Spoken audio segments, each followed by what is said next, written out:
Steven López fue declarado culpable de golpear, abusar y quitarle la vida a su sobrina de 5 meses, Brianne López. El Departamento Correccional dice que, debido a la naturaleza de los cargos, su vida podría estar en peligro, por lo que están trabajando con otras prisiones para trasladarlo. Su caso fue conocido como Baby Brianna, una pequeñita de tan solo 5 meses nacida justo al centro del infierno, rodeada de monstruos, abusadores y matones. Su tío Steven López fue uno de los culpables, pues a esta sádica lista se sumaron sus propios padres, así como también la gente que decidió guardar silencio aún sabiendo el sufrimiento de la bebé. Dada la naturaleza de los actos, esta historia pasó a convertirse en una de las peores de abuso infantil de Nuevo México y Estados Unidos, incluso traspasando las barreras a otras partes del mundo, causando indignación e impotencia. Así que agárrate porque este video es fuerte. Baby Brianna perdió la vida tan desgarradoramente que el simple relato de los hechos no es apto para personas sensibles, por lo que se recomienda discreción o, como digo yo, agárrate bien de la silla y si no estás sentado, siéntate. Nunca antes hemos mostrado imágenes como estas, pero los investigadores las han compartido con nosotros con la esperanza de que la gente se dé cuenta de cuán grave es el problema del abuso infantil y que es responsabilidad de todos intervenir y detenerlo. Esta es la bebé Brianna, la golpearon y la abusaron. Tiene enormes moretones en la cabeza y sus dedos meñiques están lacerados. Tenía marcas de mordiscos en la cara. Tal fue el impacto de este desgarrador acontecimiento que los cambios en la ley no se hicieron esperar, dando origen a la creación de la Ley Brianna, cuyas exigencias señalan a la cadena perpetua como castigo para el abuso de los más pequeñitos, con resultado de muerte en cualquier persona menor a los 12 años. Su movilización generó más revuelo, luego de que años después la madre de Brianna lograra evitar cumplir la totalidad de su condena gracias a su buen comportamiento, quedando así bajo libertad condicional. ¿Merecía esta mujer volver a ver la luz del día al otro lado de los barrotes de la cárcel? Pues bueno, a continuación te voy a contar todos los detalles de semejante acto. Vamos a adentrarnos en la espantosa y angustiante vida que le tocó vivir a esta pequeñita inocente. Brianna López nació el 14 de febrero del año 2002. Irónicamente, el día en que se celebraba el amor. Por desgracia, amor sería lo que nunca iba a tener. Su madre, Stephanie René López, de 22 años, no la esperaba con ansia, ni mucho menos tenía intenciones de proveer a esa nueva integrante con todos los cuidados que un recién nacido necesita: alimento, aseo, protección, cariño, amor. Nada de lo que se derivara del instinto maternal estaba en el ADN de esta mujer. Por el contrario, carecía de él en lo absoluto. Residía en Las Cruces, Nuevo México, con el padre de la niña llamado Andrew Walters y otros 2 sujetos, ambos parientes de la recién nacida, Robert Walters y Steven López. Siendo todos asiduos a las sustancias ilegales, el domicilio no contaba precisamente con el ideal para albergar a un menor de edad. Stephanie no conocía más que ese sórdido mundo impuro y decante de las sustancias ilegales, el alcohol y la perdición absoluta entre estupefacientes. Nunca quiso convertirse en madre de esta monstruo, considerando que significaba una tarea bastante complicada el hacerse cargo de otro ser vivo. Sin embargo, cuando se encontró en medio de esta situación, lejos de cambiar su forma de vida o aceptar su nuevo rol en la maternidad, solo limitó a ignorar las necesidades básicas de su bebé. En el domicilio del terror, que al parecer se limitaba al reducido espacio de un tráiler o de esas casas rodantes, también vivía la abuelita de la niña, Patricia Walters, quien, pese a no haber participado en el sufrimiento, decidió guardar silencio frente a los espeluznantes hechos de los que era testigo, al igual que el otro sujeto, Robert. Dijeron no querer entrometerse en la vida de los desalmados padres, pero esa decisión al final los convierte en cómplices del maltrato. Son culpables, en mi parecer. Nadie podía creer cómo es que pudieran callar por tanto tiempo, considerando el nivel de violencia que se vivía, que como quiera era su familia. Admitieron que la arrojaron al aire y la dejaron golpear el techo y aterrizar en el suelo, que es solo la mitad de lo que pasó. Fueron a jugar videojuegos en la habitación y de repente empezaron a tirarla al aire como si fuera una pelota de fútbol. Admitieron que seguía golpeando el techo y cayendo al suelo.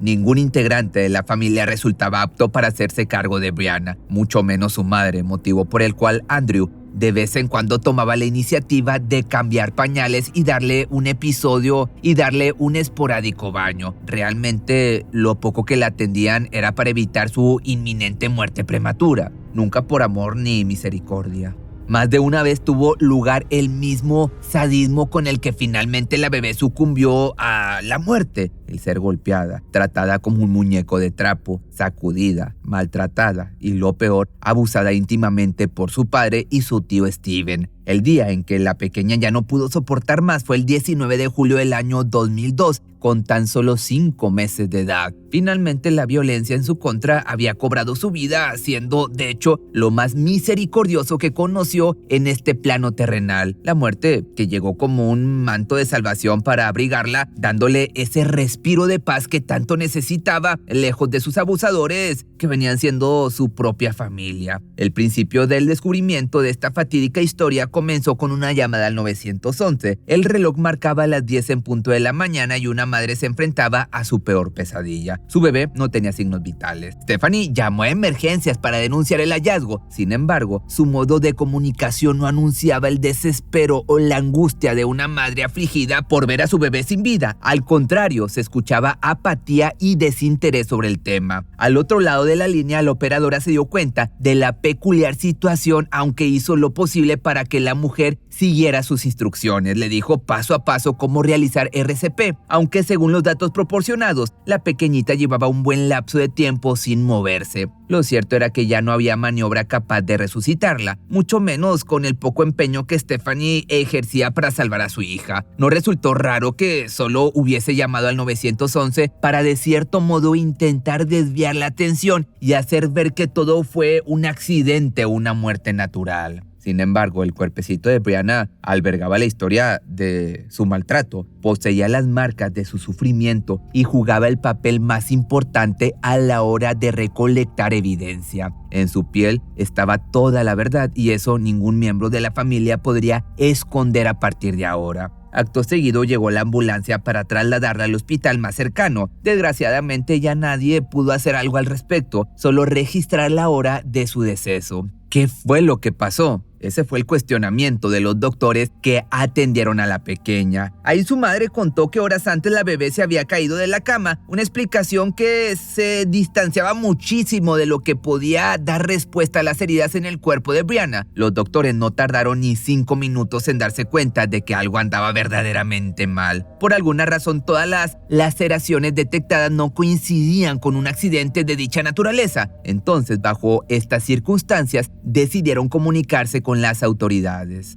Recibimos la llamada de que había un bebé que había muerto en el hospital y se sospechaba que era abuso infantil, así que lo supimos prácticamente mientras ella llegaba al hospital y la atendieron los oficiales de policía. Nos estaban llamando a los detectives. El hospital no nos notifica, la policía sí lo hace, pero si ellos notifican a la policía habría cualquier signo de trauma o lesión que no tiene sentido. Tener moretones y sabes que solo tenía moretones desde la cabeza hasta los dedos de los pies. Así que se comunicaron con la policía y luego la policía nos llamó. Así lo hicieron mientras los detectives llegaron ahí.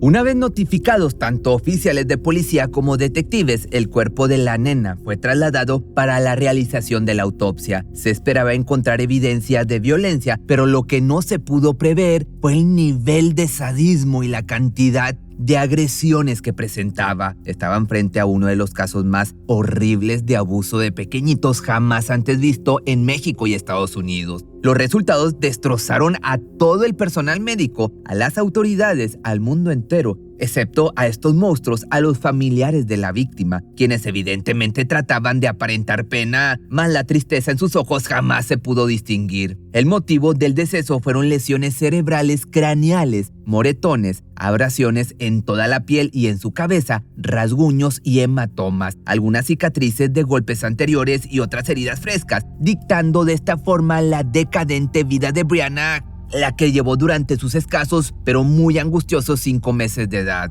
Como si fuera poco, se sumaron a estos desgarradores resultados algunas fracturas y la prueba contundente de abuso íntimo por al menos 2 hombres, ambos familiares de la misma. Se dictaminó que al menos durante los últimos 3 días que estuvo con vida, sufrió lesiones contundentes en el cráneo. Solo ella supo del verdadero calvario de una tortura interminable, lo que le causó tanto dolor como para llorar y gritar desgarradoramente. Por desgracia, el lamento suplicante de Brianna por piedad solo incitaba más violencia para obligarla a guardar silencio. Se detectaron en su piel alrededor de 15 mordeduras humanas, las cuales se presume que eran un modo como de castigo para que parara de llorar. Estaba más que claro que la situación no era el resultado de un accidente. La vida de esta pequeña fue un verdadero infierno desde el día de su nacimiento e inmediatamente la familia se puso bajo vigilancia, siendo ellos los principales sospechosos de tan tortuoso crimen.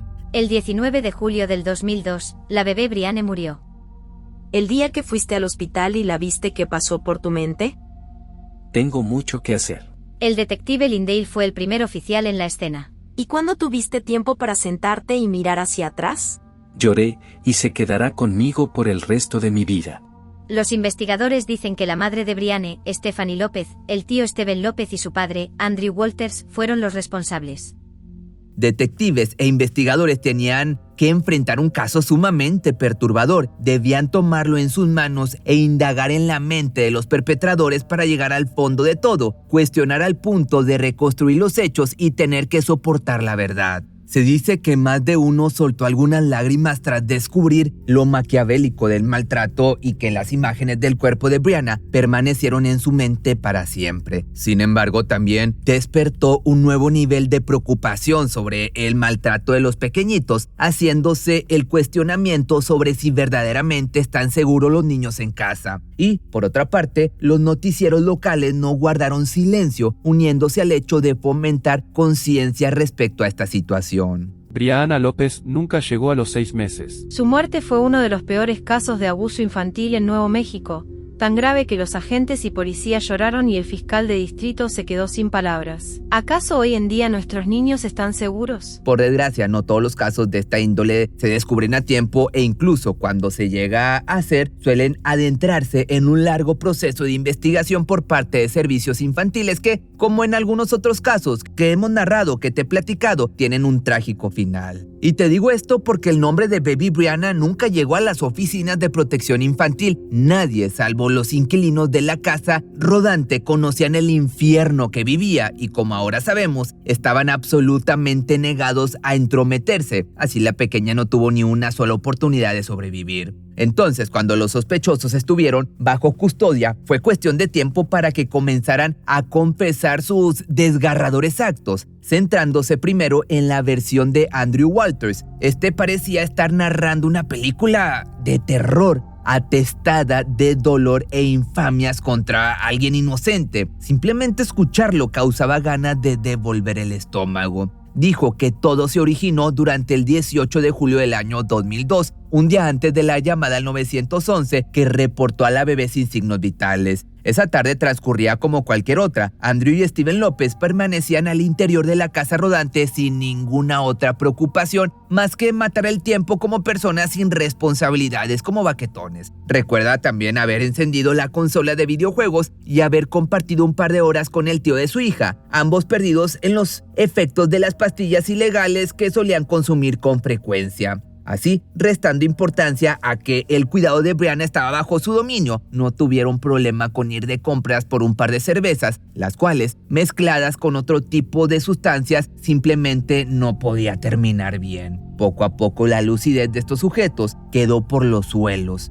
Estaban fuera de sí, con la conciencia apagada, y entre ese inhóspito ambiente, la bebé corría un inminente peligro, no solo por la posibilidad de sufrir un accidente, sino por la situación tan insegura a la que estaba expuesta bajo el yugo de su padre y tío, perdidos en el alcohol y en las sustancias. Lo cierto es que al principio del día, la nena ni siquiera fue tomada en cuenta como un ser humano. Permaneció tras una puerta que ayudaba a mitigar los gritos de su desesperación por comida y un cambio de pañal. Irónicamente, haberse quedado tras esa puerta con llave le hubiera dado una mínima esperanza de vida, o por lo menos una oportunidad de seguir existiendo tal vez por algunos meses más, hasta que lo inevitable pues se materializó. Después de pasar todo el día sin probar bocado, a la mente de su padre por fin llegó la idea de su existencia. Aparentemente fue por ella, para alimentarla y ponerle ropa limpia. Sin embargo, en medio de toda esa actividad, algo ocurrió en la cabeza de Andrew. La habrá visto como un objeto, la habrá odiado por existir, quién sabe. Solo en sus retorcidos pensamientos se puede encontrar la verdad, aunque lo cierto es que minimizó por completo el hecho de que se trataba de un ser humano o su propia hija. Ellos, en medio de una jerga irresponsable, alcoholizados e intoxicados. Ella sumamente débil, casi inconsciente debido a la negligencia infantil de los días anteriores. Este fue el escenario que desató el peor sufrimiento de la historia. Lo que empezó como un supuesto juego con la bebé se convirtió en una montaña rusa de sacudidas. Tomaron a Brianna como si fuera un balón y la lanzaron al techo para verla rebotar del techo al suelo sin ninguna protección. Prácticamente voló por el aire recibiendo el impacto de la dureza de los pisos del tráiler, de las paredes, tal cual una muñeca de trapo. Se dice además que al abrirse del brusco juego, ambos procedieron a atacarla íntimamente.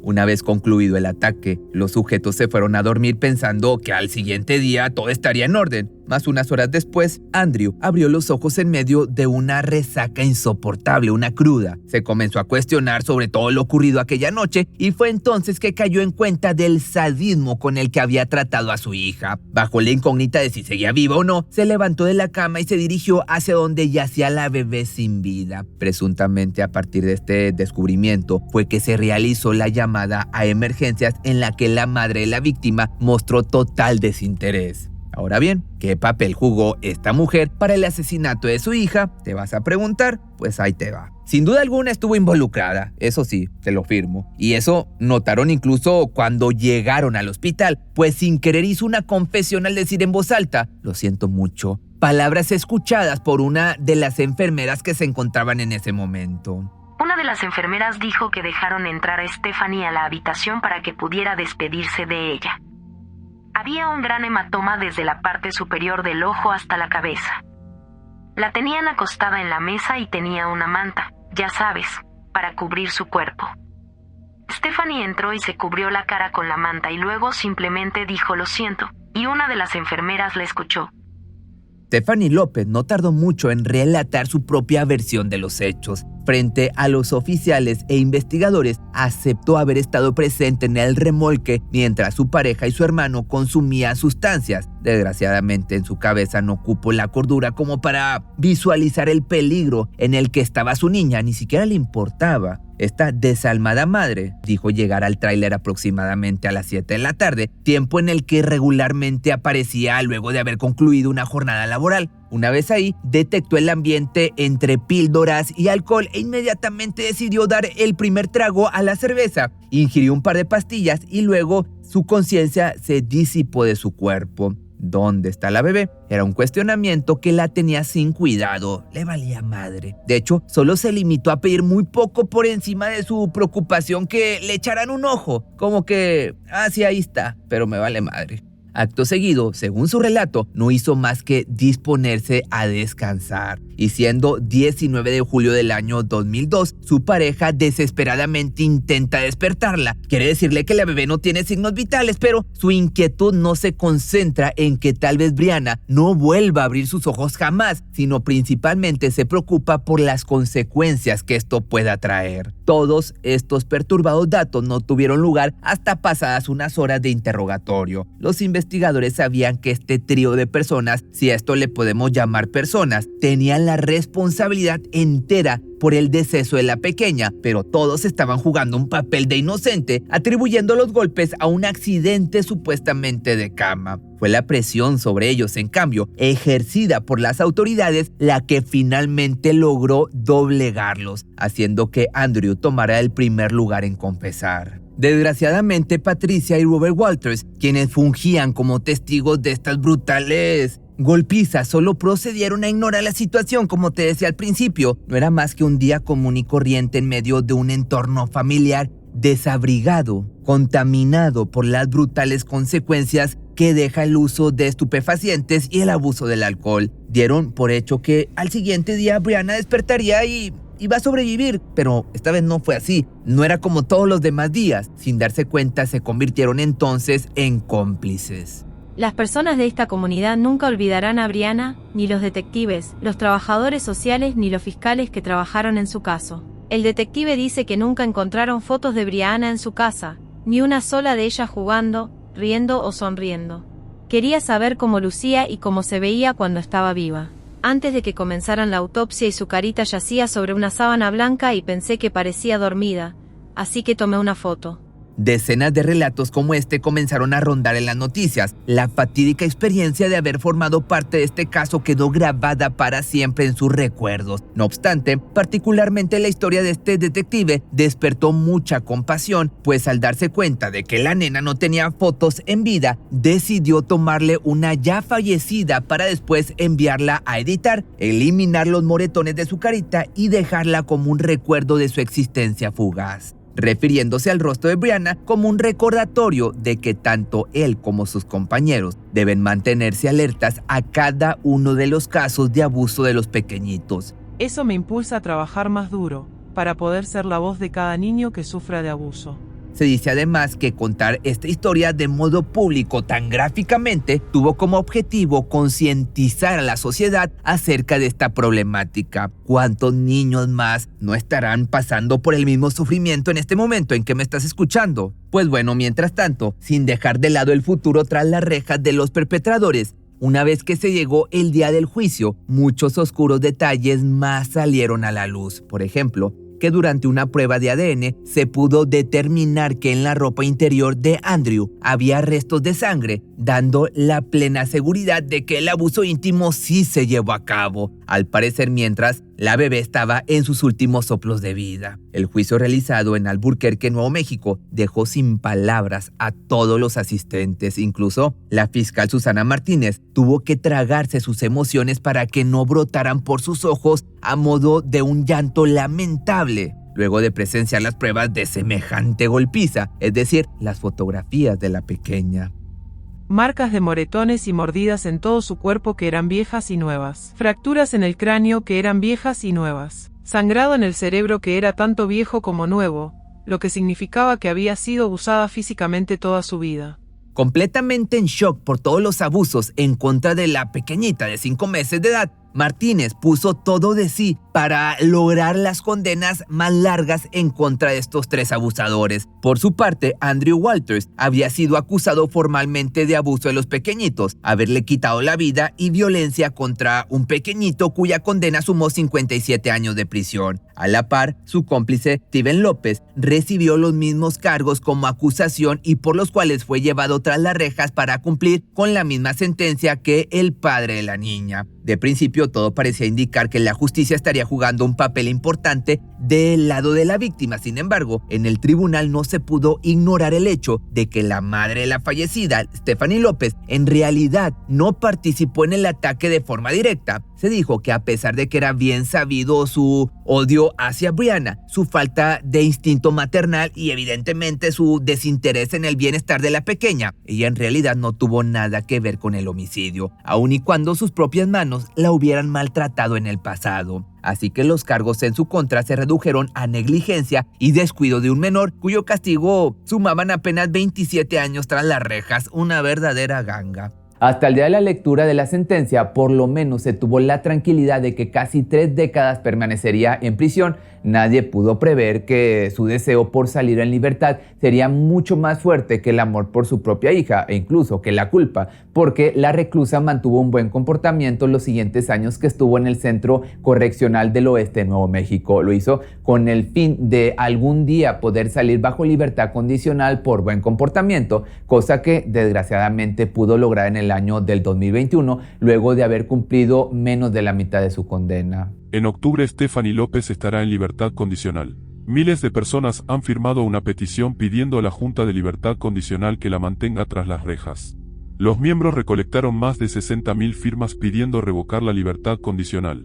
A pesar de que los años habían pasado, la comunidad hizo cumplir su palabra que señalaba nunca olvidar a Baby Brianna. Se unieron para evitar a toda costa que esta madre sin corazón pudiera salir en libertad, una tarea que infortunadamente no se logró, pues cuando menos se dieron cuenta, la ahora expresidiaria respiraba el aire fresco al otro lado de los barrotes que alguna vez le recordaron su sádico silencio al no hacer nada al respecto por salvar a su hija. Nos encontramos con la madre de la pequeña Brianna cuando se detuvo en una gasolinera en Las Lunas, aproximadamente 1 hora después de ser liberada de la prisión. Nuestro helicóptero estaba en lo alto cuando López salió de la cárcel. López pasó solo 13 años después de haber sido sentenciada inicialmente a 27.